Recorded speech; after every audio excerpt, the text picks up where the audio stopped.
Today is 12th of August, the World Elephant Day. Elephants are considered as one of the most important species in the world, which needs a greater conservation attention. Conservationists identify elephants as a flagship species.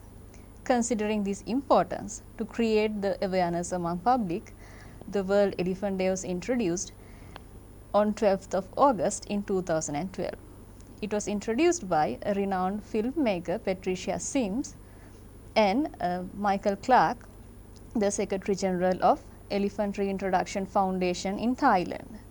Following the same path, today we are going to discuss about the Sri Lankan elephant, conservational issues and challenges, and the way forward. To do so, a panel of eminent professionals have joined with us today. Mr. Manjula Amarratna, Director Protected Area Management, Department of Wildlife Conservation. Dr. Sumit Pilapitiya, a renowned environmental specialist and the former Director General of Department of Wildlife Conservation. And Dr. S. Vijay Mohan, Senior Lecturer, Faculty of Applied Sciences, Vavuniya Campus. Thank you all for accepting our invitation. To set the background, Mr. Manjula, can you explain us about the importance of elephants as a flagship species? Yes, well, actually elephants are very important as a flagship species and also a keystone species. Then first we have to discuss about what is a flagship species. Flagship species is a species selected as an ambassador in habitat or environmental issue or environmental program. Flagship species is selected as a charismatic species and also very large animals. For example, Asian elephants, African elephants, giant panda, Bengal tiger, those species are selected as flagship species by World Wildlife Fund. Then when we consider about keystone species is a species which plays a vital role as a functioning structuring of certain habitat or ecosystem. For example, they form soil or they help seed dispersal, that kind of role they are playing. When absence of such species, ecosystem may change or dysfunction can be observed. Then when we consider about the importance of elephant as a flagship species, elephant attract people and they attract people to conservation of their habitat and conservation of the ecosystems. Therefore, elephants are very important as a flagship species. In other way, as a keystone species, elephant create their habitat, not only elephants, for other species also. They maintain grassland.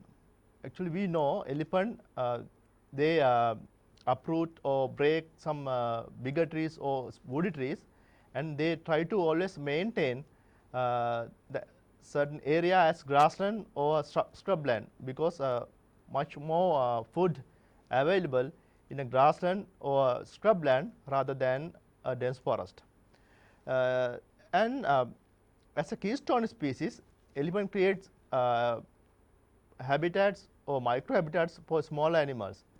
And also, for example, African elephants, they in the dry season, they dig holes using their tusks and find waters.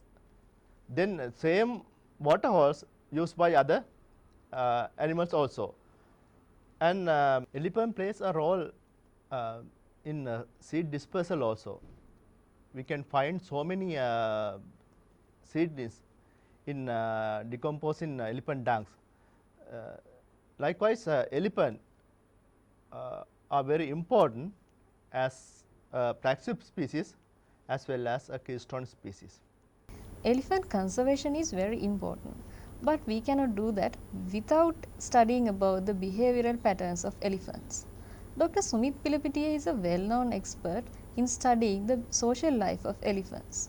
Dr. Sumit, can you briefly share experiences about the behavioral patterns of elephants? The behavior of elephants, generally it's very important for us to understand elephants, to be able to manage them, as well as for mitigating the human-elephant conflict.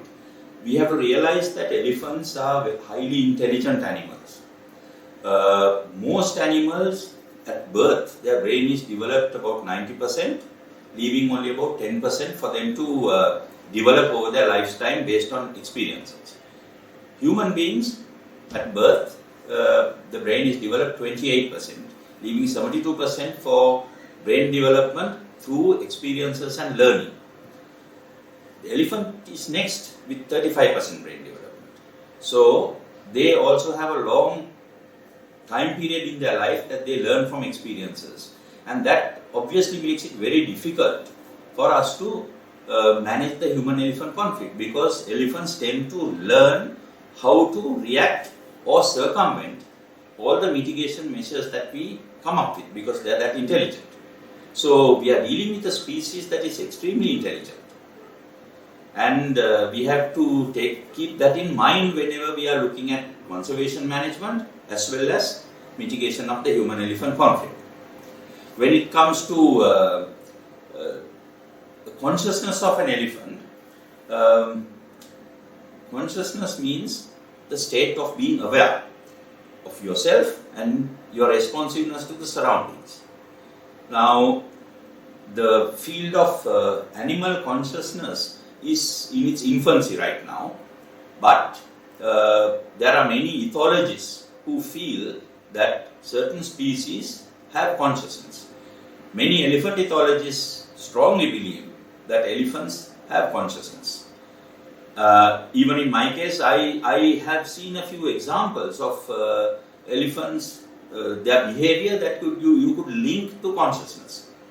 When I was doing my research in Kaudula National Park, this was 2 years ago, I saw a herd of elephants that were on the grasslands, and there was a juvenile in the forest who was trying to cross over to where the herd was. And there were too many vehicles on that day, and every time the juvenile tried to come to the road, to cross the road to get into where the herd was, a vehicle passed and he got scared and went in. Completely independent of the herd and the juvenile was a large adult male, who generally is solitary, who has very little or no relationship to the herd, who was feeding between the herd and the juvenile.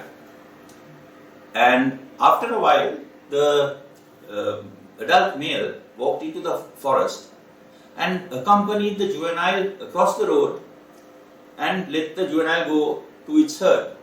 So that told me very clearly that the adult understood, that was aware of what was going on, and realized that the juvenile was nervous and walked across to help him cross the road. So that clearly shows that elephants do have consciousness. So I think ethologically that is something most of us believe in. Dr. Vijay Mohan is a senior academic as well as a researcher working in the field of elephant conservation. He is not only a researcher but an innovator as well.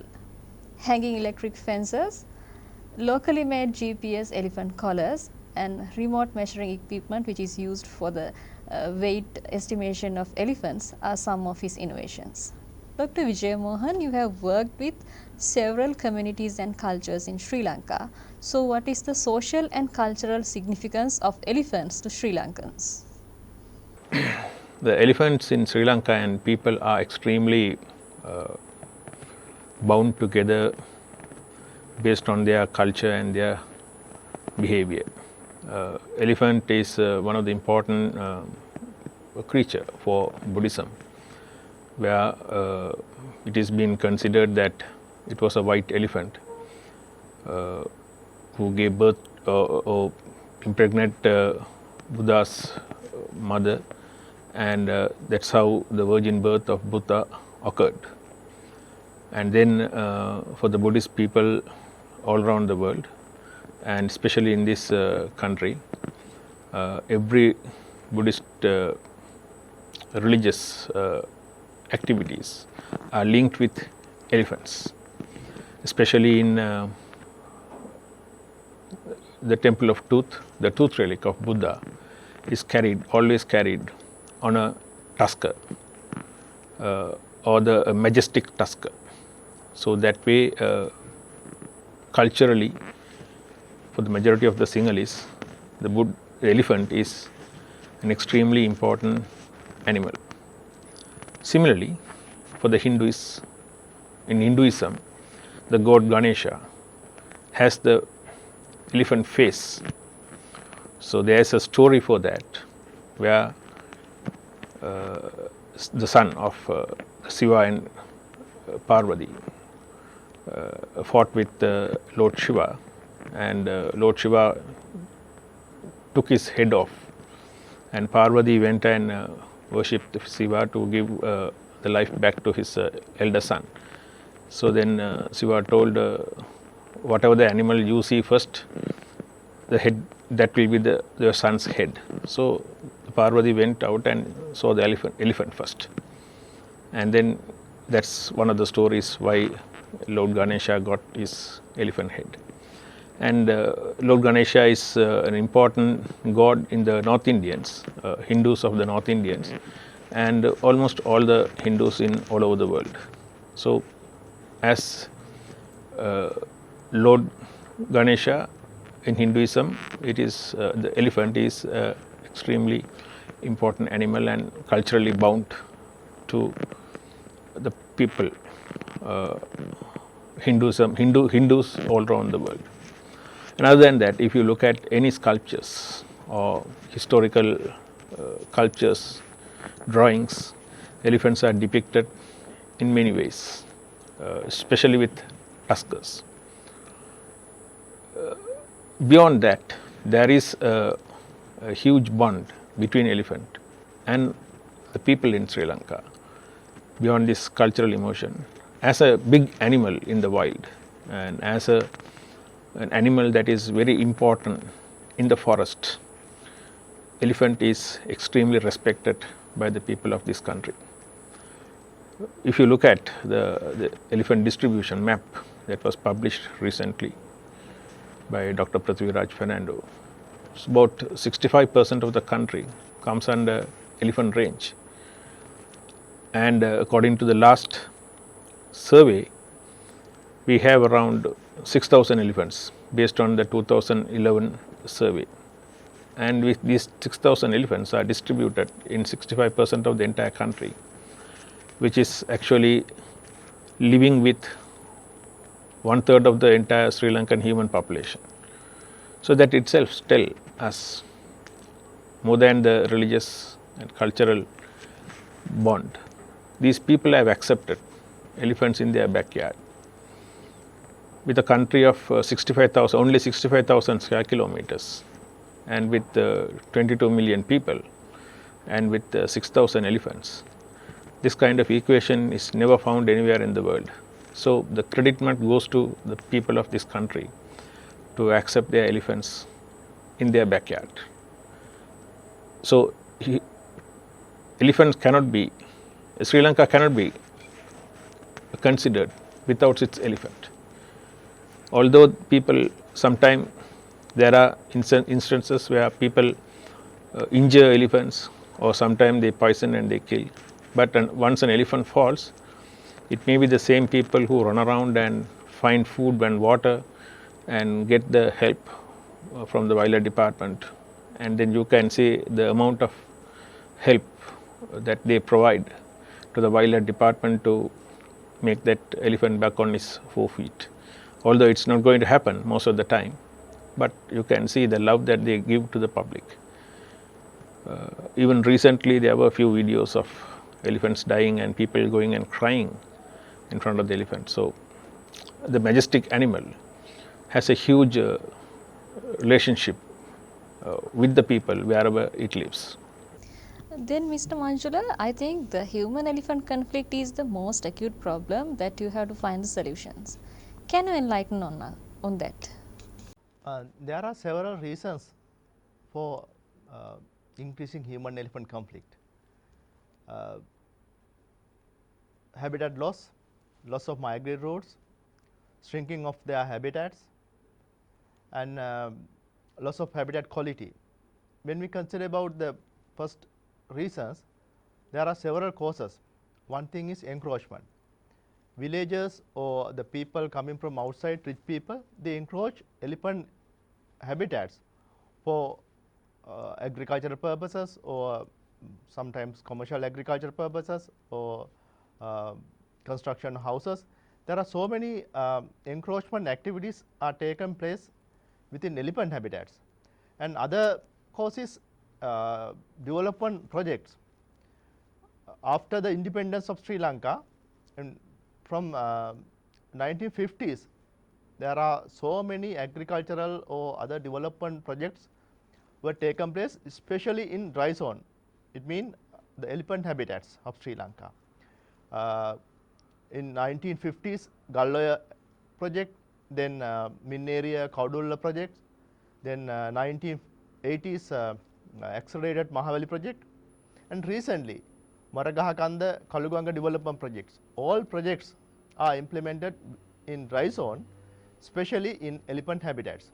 Then because of those development projects, thousands of hectares were cleared, and the prime habitats of elephants were lost.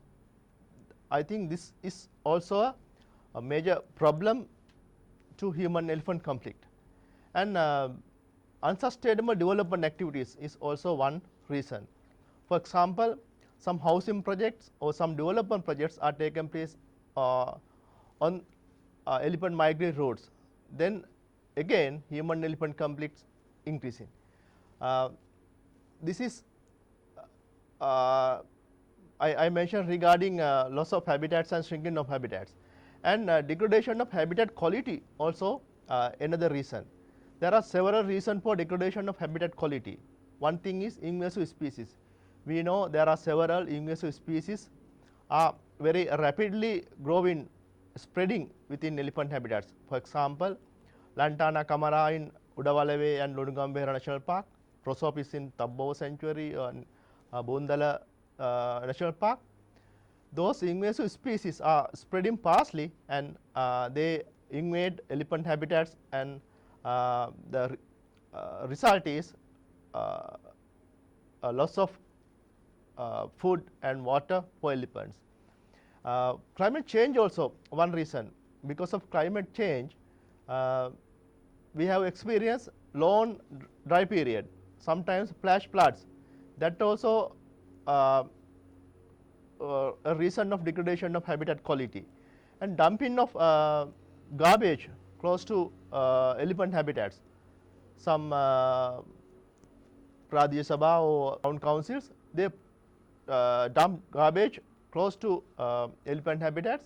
Then elephant attract to those garbage dumping sites and create elephant issues, elephant problems. And illegal cattle grazing also.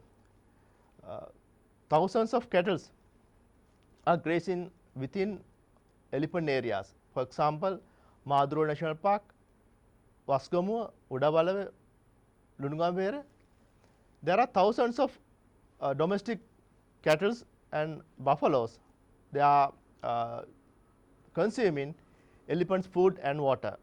Those are the main reasons to increase human-elephant conflict. Department of Wildlife Conservation has been taken so many mitigatory measures to minimize human-elephant conflict. First, we think about what are the short-term actions. Department of Wildlife Conservation distribute thunders among villages to drive away elephants who are coming to their agricultural lands or settlement, and they can drive elephants outside their settlement. And we have established several elephant control unit, then wildlife people can attend quickly when they got information about elephant invading or elephant damage. And relocation and of elephant also one short-term action. Department of Wildlife Conservation capture elephant and relocate to another places. Earlier we release elephants to another forest area, and what has resulted, elephant make problems in release area over there coming back. Then what we have done is transferring the problem. But recently we established holding ground. First holding ground we established in Horopatana, and captured elephant we release inside holding ground. They can't come back to their original places. And department conduct elephant drives also. Earlier department conduct long term or massive elephant drives, but later we got to know that those are not much successful. Some elephants are coming back, and those are not successful, but department still conduct short term elephant drives when elephant come to human settlement area or agricultural area.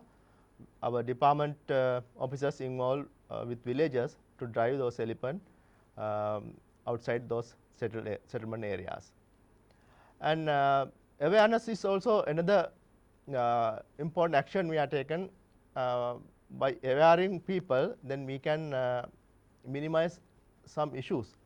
For example, when we consider about human deaths in last few years, most of human deaths can be avoided if they aware about elephant nature.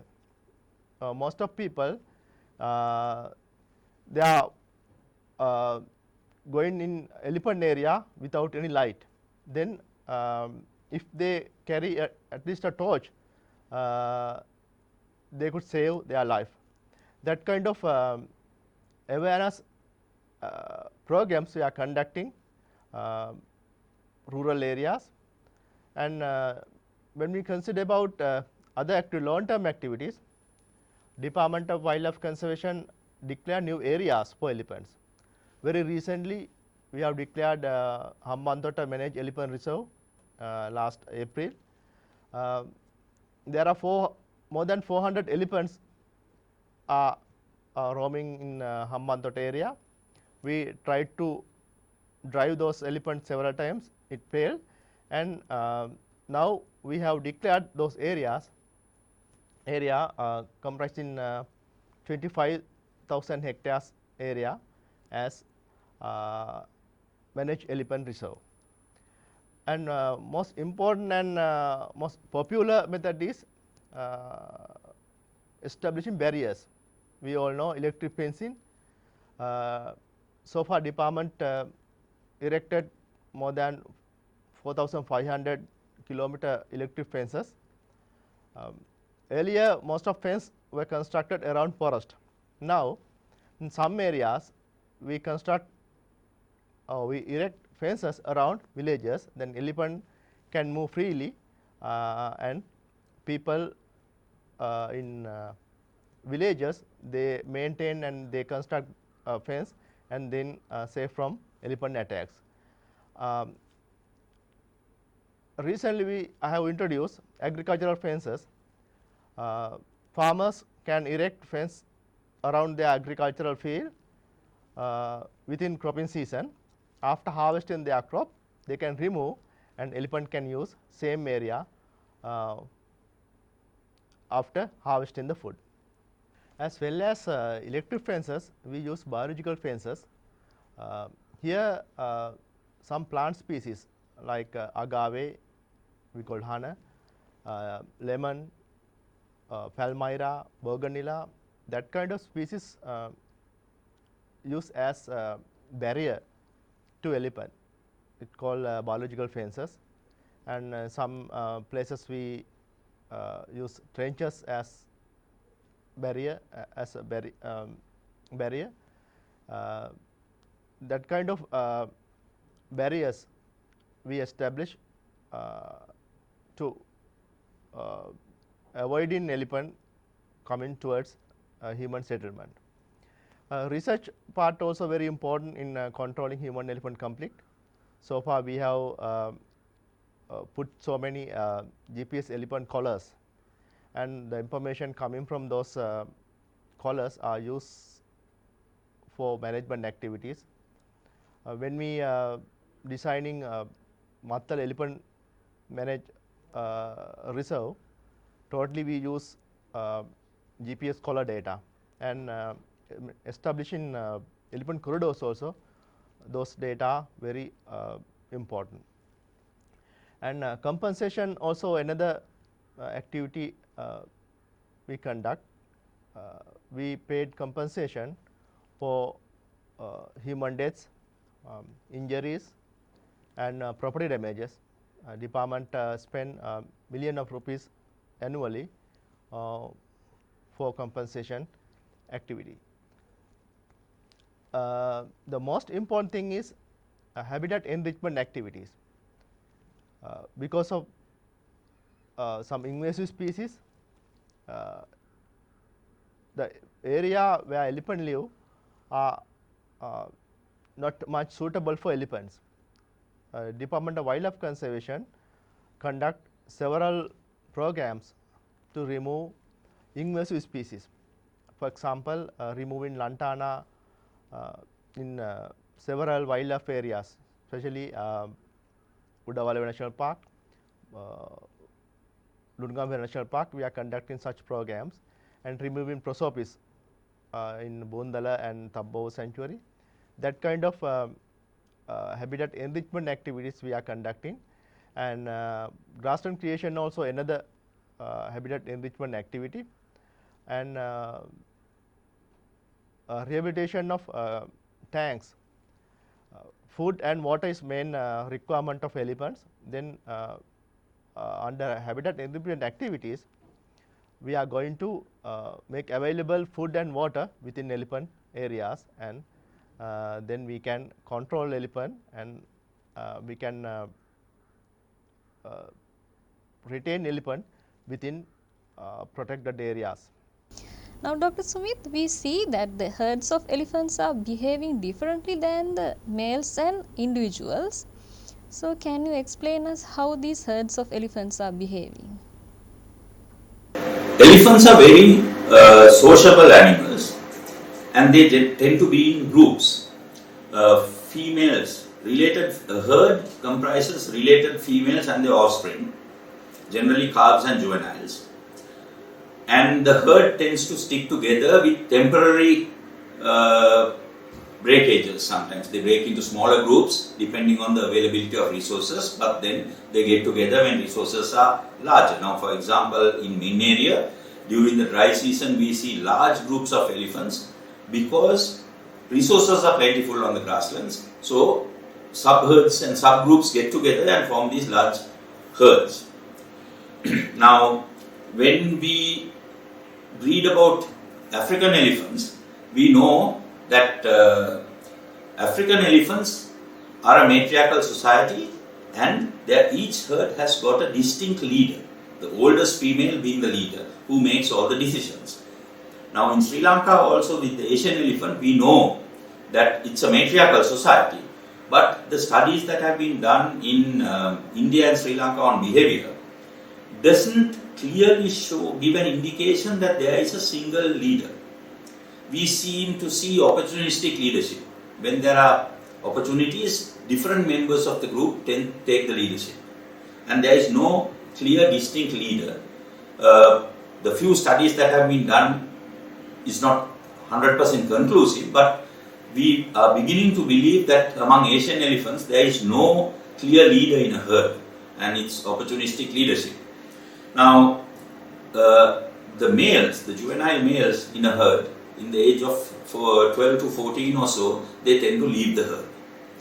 Then many of them go and tag on to another herd, and spend some time with the other herd for sometimes 6 months or even up to a year, and then branch off on their own. Some juveniles leave their herd, natal herd, and go directly to be on their own. So basically males are solitary.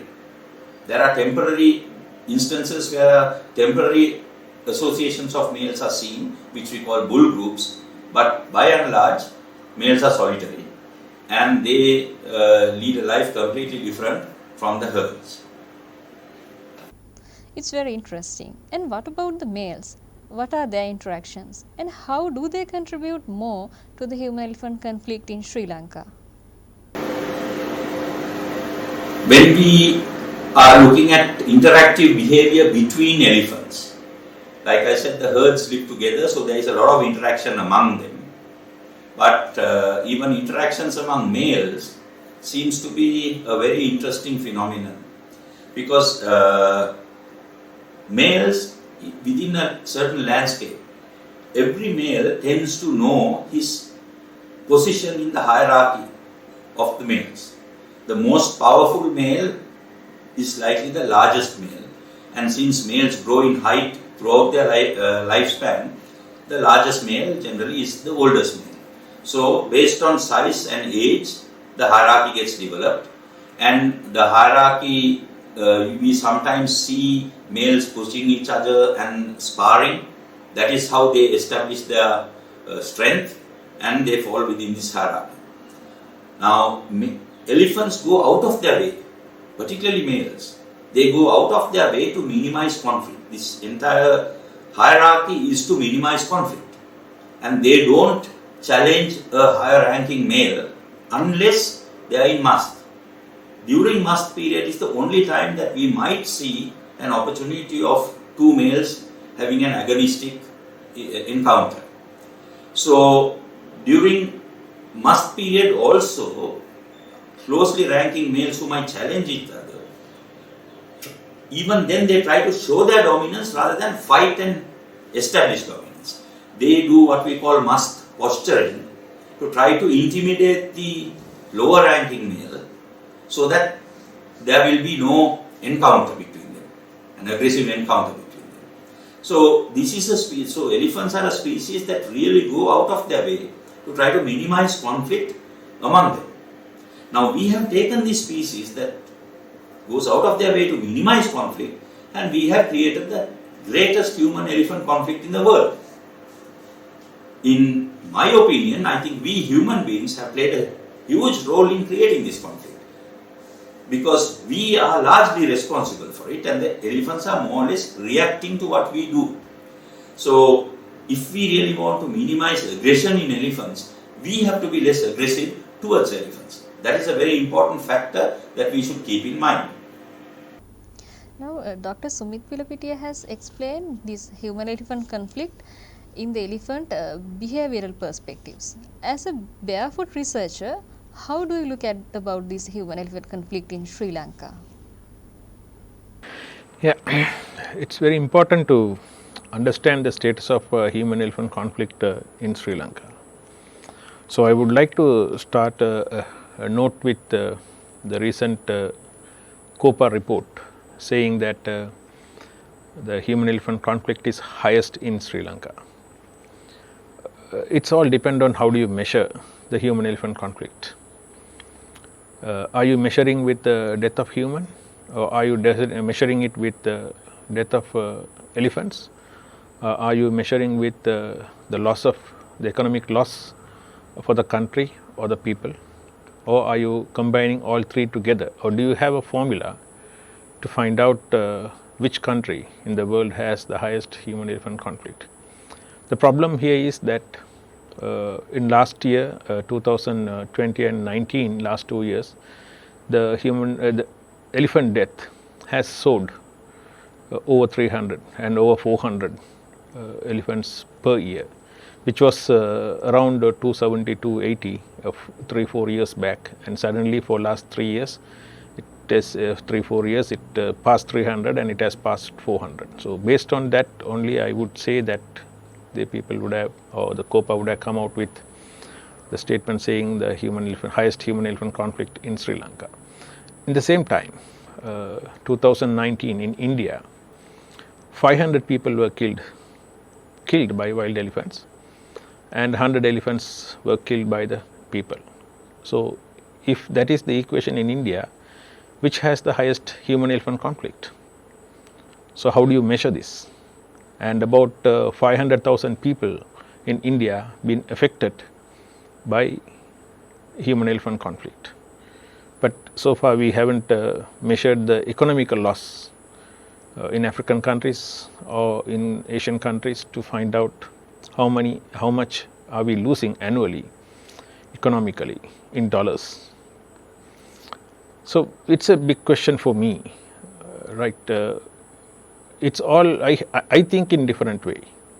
If it has to be in scientific, you have to look at the total number of elephants and how many are dying out of total number of elephants, total number of people and how many are who are living with elephants, and how many are dying with how many are killed by elephants among the number of people who are living with elephants, and what's the economical loss, and how many families are affected very badly, or how many people have been committed suicide because of they lost their properties and the farm cultivated crops for elephants.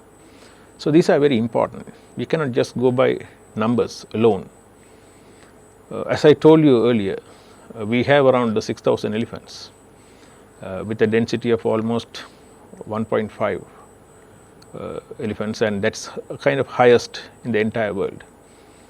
And look at the density of the people in Sri Lanka. Today we have around 340 people per square kilometer.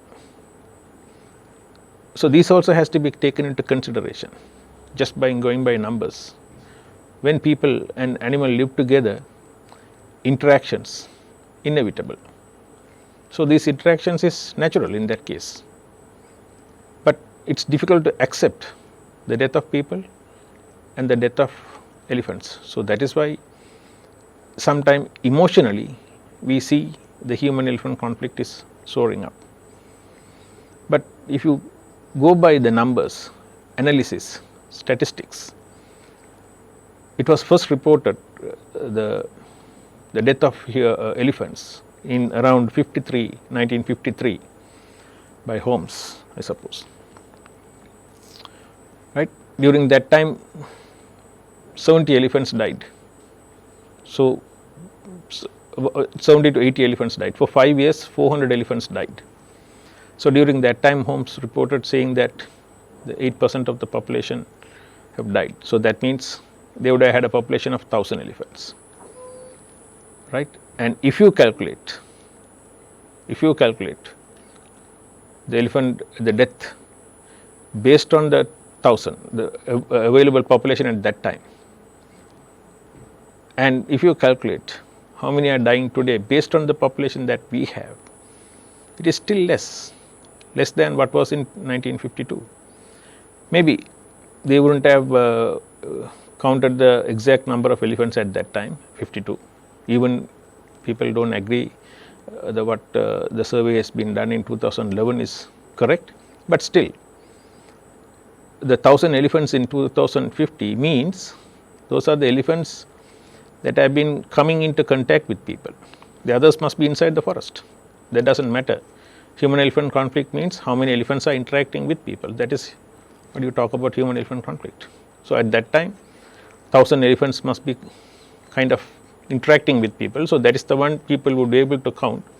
When you get round numbers, 1000 means it's always estimated number. So, this you estimate how many elephants are in each area, and then you put together, and then it comes to 1000.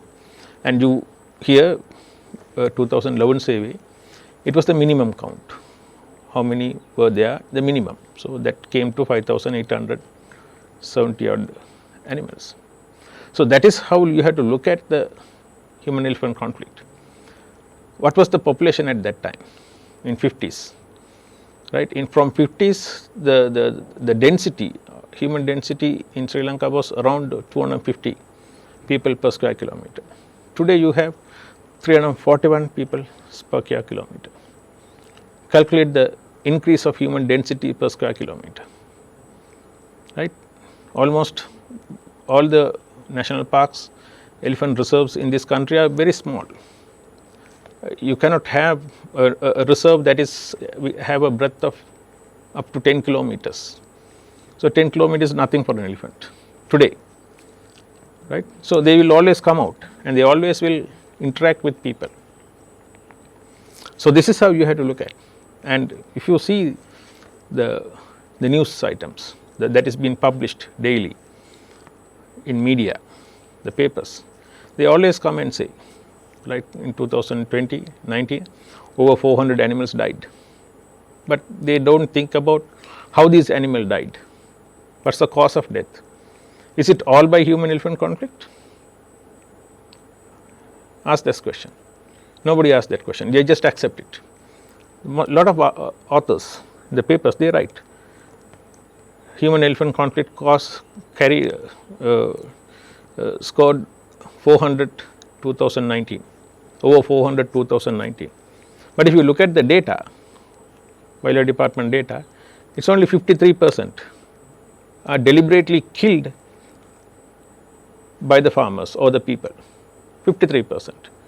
Another 47% is not deliberate killing, but there's a big portion of accidental killing, which have been actually caused by people, train accidents, road accidents. These are not deliberate killing of the elephants, falling into pit, falling into well. These are not deliberate, they were not targeting the elephants to kill. That also comes into that, but that cannot be kind of human-elephant conflict. Those are interactions, but deliberate killing, right? Shooting, hakapatas, poisoning, injuring animal deliberately by gunshots, these are the deliberate killings. So these are the real human-elephant conflict scores. But we come out with total death. In that total death, natural death is also there. The elephants that have been born has to die. You cannot save all the elephants that have been born, and how long you are going to keep them alive. The natural deaths are also included in that 400. And there is a huge amount of unknown cause of elephants are included in that 400. How can somebody call this unknown cause also comes through to human-elephant conflict? Most of the time, the unknown cases are cases that have been found very late, few days later or few weeks later, sometimes few months later, because they die inside the forest. So that by the time the doctors go there, they are unable to find out the cause of the death, or the body is completely decomposed. But other deaths are, most of the deaths are also reported by the people to the Department of Wildlife Conservation, because it happens closer to the area where people are living. So when you compare these two deaths that are happening inside the forest and which cannot be noticed by the human, or they cannot get the smell of, or otherwise they don't see the animal for many weeks, that would have been mostly because of natural death. Why should you think about that is also a human-elephant conflict? So why we have to kind of increase this human-elephant conflict? Why we want to sensationalize human-elephant conflict in this country? If people are not reporting about human-elephant conflict, then we don't feel the pressure. If people keep on reporting, media keep on reporting, highlighting it, flashing it, then it induces people also to bring it to the road and fight against the government. But those people are actually living with elephants. The moment we go and ask them with a mic and a camera, do you have problem with elephants? I don't think anybody is going to say no. Everybody will say yes. Yes, we have problem. Because they are expecting something from the government, or if they report it, they might get something. But those people are living with elephant for long time, in 10 to 15, 20, 30 years. Right? So if there is, as it reported, if they say that the moment you go and ask, we cannot live with the elephants. So you have been here for 30 years. So how can you immediately become you cannot live there when you go with the camera and a mic? So this is what I consider as exaggerated situation. I cannot accept, as a human, I cannot accept death of a human, or death of a breadwinner. It can degenerate the entire family, and the children can go into different areas. They cannot study, and they cannot carry out the education, and they go into all sort of unnecessary illegal things, and it can affect the entire generation after that. But a death of an elephant is not a big deal at all. It's only the males that are mostly dying, and our sex ratio is extremely fine so far. So loss of an elephant in the wild is not a huge destruction for the elephant family. They are not going to, they will mourn 1 or 2 days, as many people talk about, but they are not going to, not going to affect their generation. If a female elephant die, sometime it might have a big impact, because they are the females are the one that can produce the young ones. But males, being a polygynous animal, they can mate with number of females. So loss of one male is not going to affect the elephant population structure. But in the entire world, Sri Lanka has a very healthy male-female ratio. We know that the elephant density of Sri Lanka is the highest, and there's a high growing population in Sri Lanka. In this context, we need to work out a solution to share the resources. Dr. Vijay Mohan, what do you propose? Yeah. Now, because many people talk about coexistence of human elephant coexistence, but I really cannot understand what does this coexistence mean. So among people, when we say coexistence, we live in one house, but can elephant and human live like that? But is it rather living side by side with a barrier in the middle?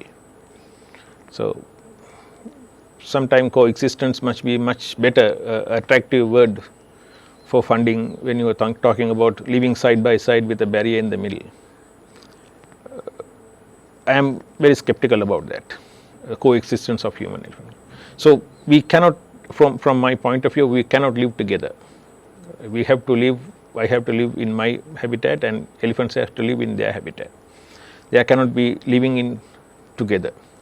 But there can be certain adjustments, right? During, when you are doing certain cultivations, you can keep the elephants away from the cultivation, and when you don't do the cultivation, you can allow the elephants to come and roam around in that area, so that you can expand the area for the elephants. But that doesn't mean coexistence, because you are not going to be there at the time, right? So when you are there, the elephant cannot be there. If elephant is there, human cannot be there. That's the basic rule. So how can we keep both sides separately? How can we keep them part away? There are lots of mitigation methods being tried in the past. In the past, it was very effective, right? Like simple shouting. Who is there? Somebody shout, then the elephant will run, or something. They will keep on communicating, talking, or just advertise the way that human presence is here, so that elephant won't come, like putting up a fire or bonfire or something like that, or making some noise all the time, so the elephant won't come. But elephant is an intelligent animal, one of the most intelligent terrestrial animals in the world, and they learn. They also learn. As far as they know, it is not going to hurt them, and they get used to that, habituating towards the mitigative methods, and they ignore it. And then people also increased one by one the intensity of the mitigative methods. Then people started hurting the animal, and then for that also, after some time, some brave males was able to just withstand the pain, and then they still were raiding the properties.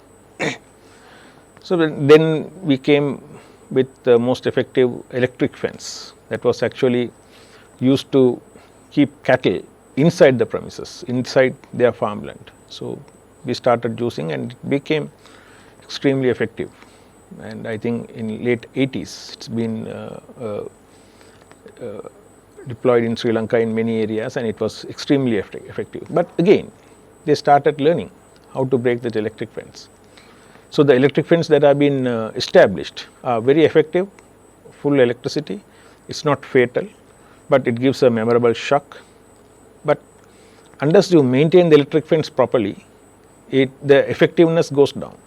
So when the effectiveness goes down, the elephants learnt it, how to break it. Now there are many ways that electric fences are being broken. And in recent COPA publication or their report, they found that electric fences that what DWC has been practicing is not effective. That's a simple thing that they, but only thing is it is not the fault of the electric fence, but it is the fault of the maintenance of the electric fence. If it is maintained properly and if you improve the electric fence, when elephant improves their strategy to break the fence, you also should have improved the maintaining or the designing the electric fence in such a way. So it has to be a parallel evolution between human and elephant.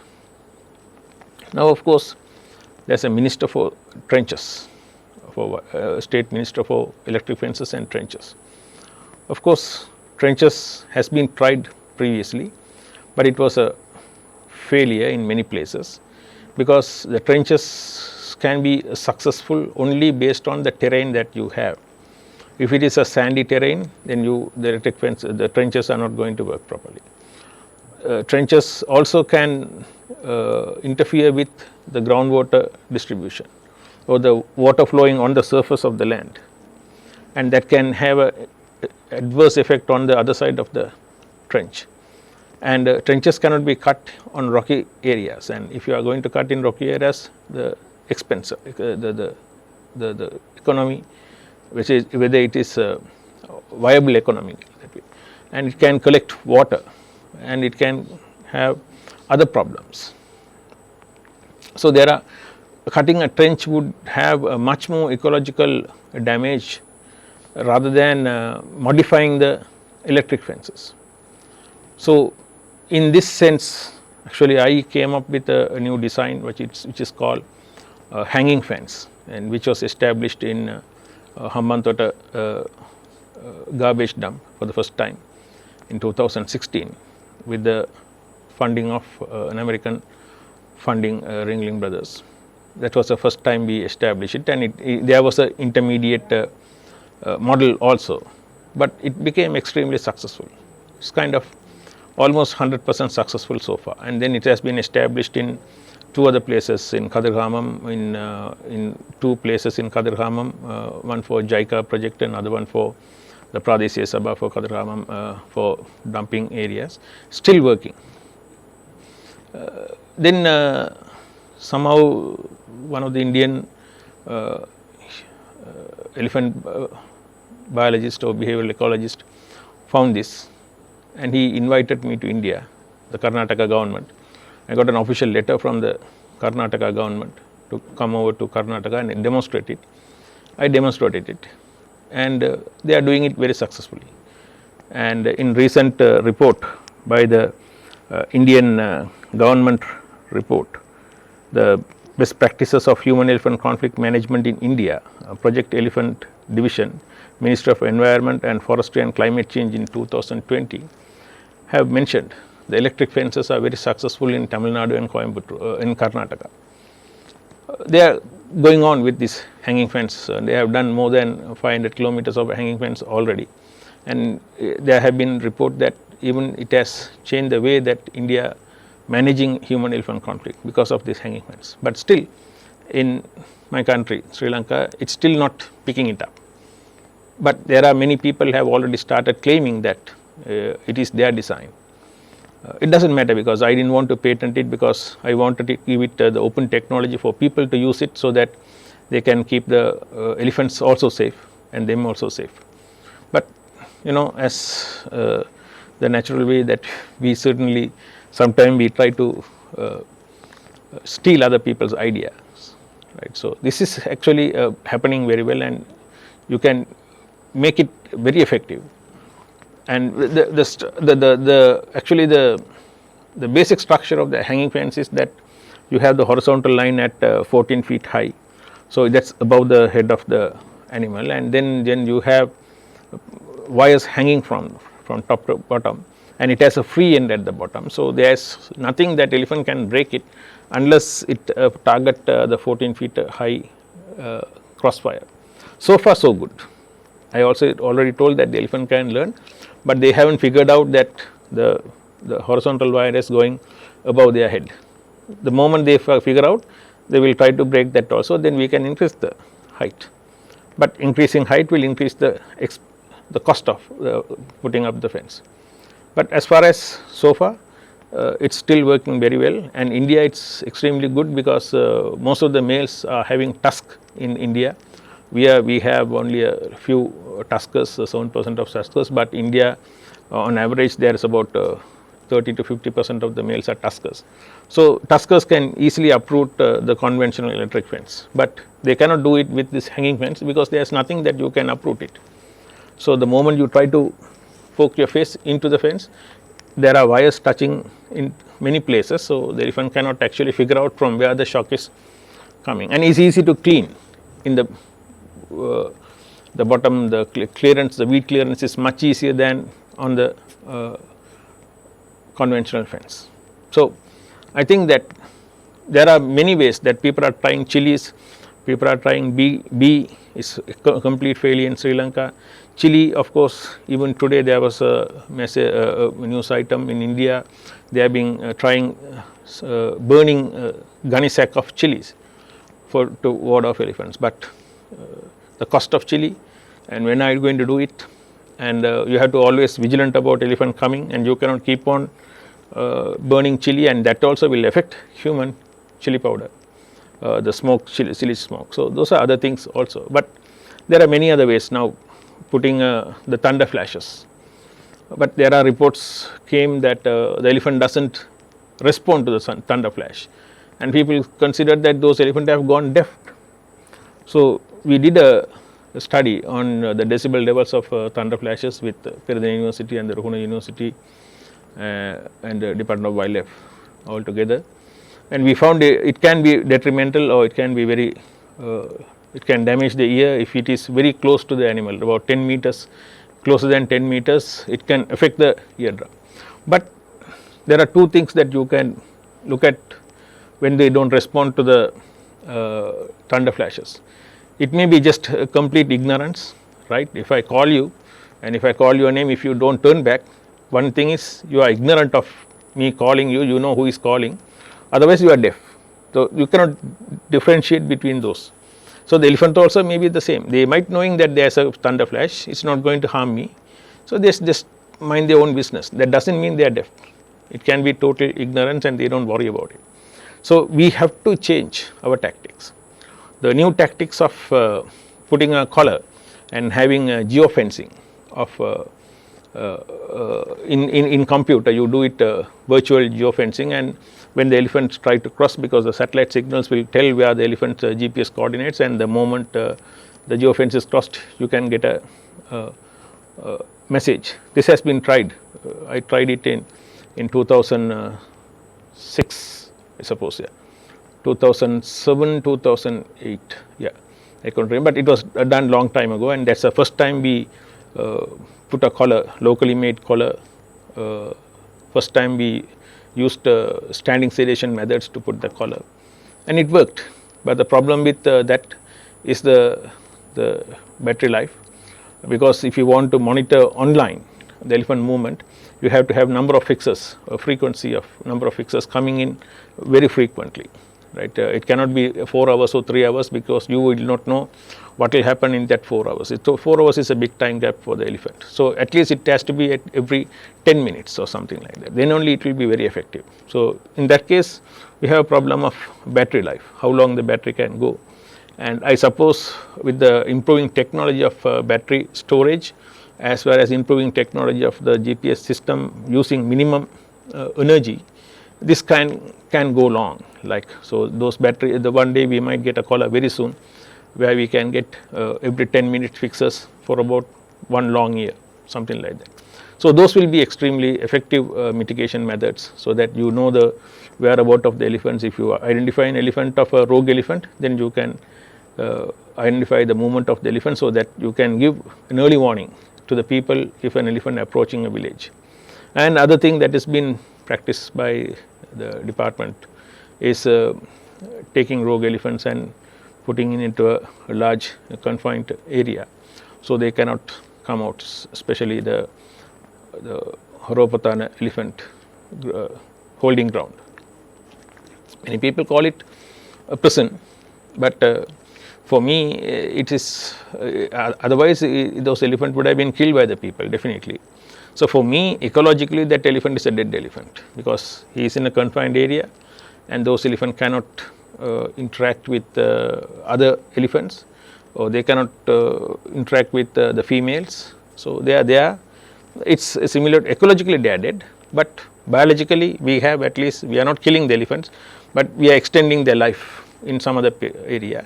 Otherwise those elephants would have been killed by the villagers in some part of the land. And that also we have about I suppose about 30 odd elephants in the holding ground for last 10 years. So only 3 elephants per year like that, you know. Otherwise it would have been those 3 elephants would have added to the total number of death. So that's it. So we have to change, we have to use the new technologies, we have to give space for innovations, right, rather than stick to the old method. So that's how you can successfully mitigate human elephant conflict. Conservation of elephants is a mammoth task. We cannot perform it without having proper policies, strategies and a regulatory framework. They are the tools of conservation. Mr. Manjula, what do we have with us? When we consider about policies, elephant policy is a main document established in 2006, and we got cabinet approval also, and it was updated 2019. This is the main policy to prevent illegal use of elephant poaching and minimize human elephant conflict. Then when we discuss about legislation, Fauna and Flora Protection Ordinance is the main legislation to control wildlife elephant poaching and illegal trade. It is old ordinance enacted 1937, and this is very powerful legislation. There are separate section in the Fauna and Flora Protection Ordinance for elephant, and elephant poaching, use of elephant parts, domestic elephant, everything regulated by Fauna and Flora Protection Ordinance. And international trade area, the CITES is main legislation for controlling international trade. CITES mean Convention on International Trade on Endangered Species. CITES Convention control trade on elephants and elephant parts internationally. Those are the main policies and legislations for controlling elephant poaching and trade of elephants and their parts. Dr. Sumit, you touched upon the human-elephant conflict previously. What is your view on this human-elephant conflict, and what are the do's and don'ts? Now, the human-elephant conflict has huge implications on elephants.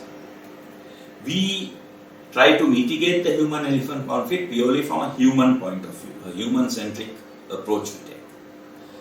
We don't really pay attention to what the conflict does to elephants. And the adverse implications of the conflict on elephants in Sri Lanka is tremendous. We have, over the last 10 years, we had an average of about 270 elephants being killed as a result of the conflict. But 2019 and 2020, it increased from the average of 270 to over 300 in 2019 and over 400 in 2020. So we are seeing a significant increase in the number of elephants being killed as a result of the conflict. which is a huge implication to elephants. We are now beginning to see in 2021 also, we are noticing in certain areas of the country, females being killed. And a female being killed as a result of the conflict is quite significant because it disrupts the entire social structure of a herd. So the impact on the elephants as a result of the human-elephant conflict is very significant. We also take certain measures to mitigate the human-elephant conflict, which has adverse impacts on elephants. For example, due to development needs, the Wildlife Conservation Department is requested to drive elephants from developed areas earmarked for development into wildlife protected areas. We don't realize that these wildlife protected areas are at or near its carrying capacity of elephants, because that is how nature operates. Now we are driving a large population of elephants into this, depriving all the elephants that were resident in the protected area and the newcomers of the adequate fodder, creating huge implications on their conservation and their survival. Another example is when we use thunder flashes, or what we call aliveti. When elephants enter villages or elephants enter crop fields, the community then tends to throw thunder flashes at them to chase them away. Now, thunder flashes not only chase the elephants away initially, it makes the elephant a little more aggressive, because we are showing aggression towards the elephant when we do that. And the more aggression we show towards an elephant, the elephant reciprocates. So with these actions that we take to scare elephants, we are creating another breed of elephants that are much more aggressive, and in the end it is the humans that will suffer. So that's a very significant thing that we should keep in mind to minimize conflict towards elephants, so that it will automatically reduce the elephant's aggression towards us. Ivory poaching and illegal wildlife trade is a widely discussed topic globally among the conservation circles. Dr. Sumit, as a former Director General at the Department of Wildlife Conservation, what is your view on this elephant poaching in Sri Lanka? The impact of illegal trade and poaching on elephants, particularly Asian elephants or the Sri Lankan elephant, is not really significant. Fortunately, in my opinion, Sri Lanka has only 5 to 6% of the males who have tusks. So with such a small number of males with tusks, ivory poaching is not a significant issue, because finding tuskers to poach is not that easy to begin with.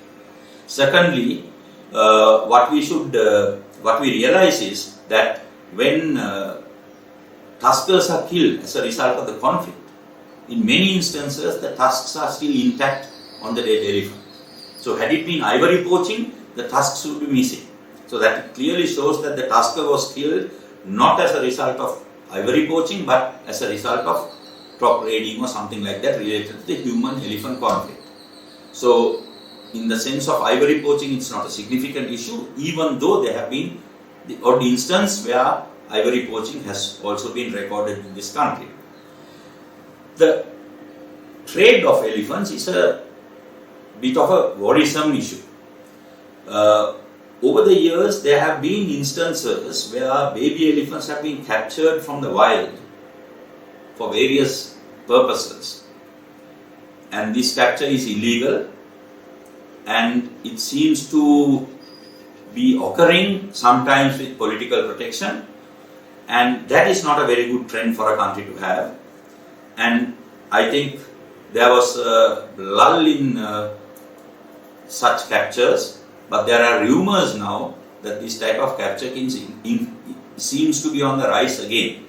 So I think we as conservationists and the department as the custodian of elephants of Sri Lanka should be very vigilant to prevent this form of illegal capture and illegal trade of baby elephants in this country. Now it's very clear that the conservation of elephants in Sri Lanka is very important for us, but it's a huge challenge. Dr. Vijay Mohan, what is your view on conservation of elephants in Sri Lanka? What is the way forward? That's the huge difference, and science make a huge difference between conservation and protection. As far as I know, what we do in Sri Lanka is protection of elephants. We don't do conservation of elephants. Conservation is you have to manage the population. If the population increases, you have to reduce the population. If the population reduces, you have to increase the population. So, conservation in Sri Lanka, have we come to a maximum number of elephants that we can have in this country? Do we have that number? So, have we reached the carrying capacity? Carrying capacity is not constant, it can change.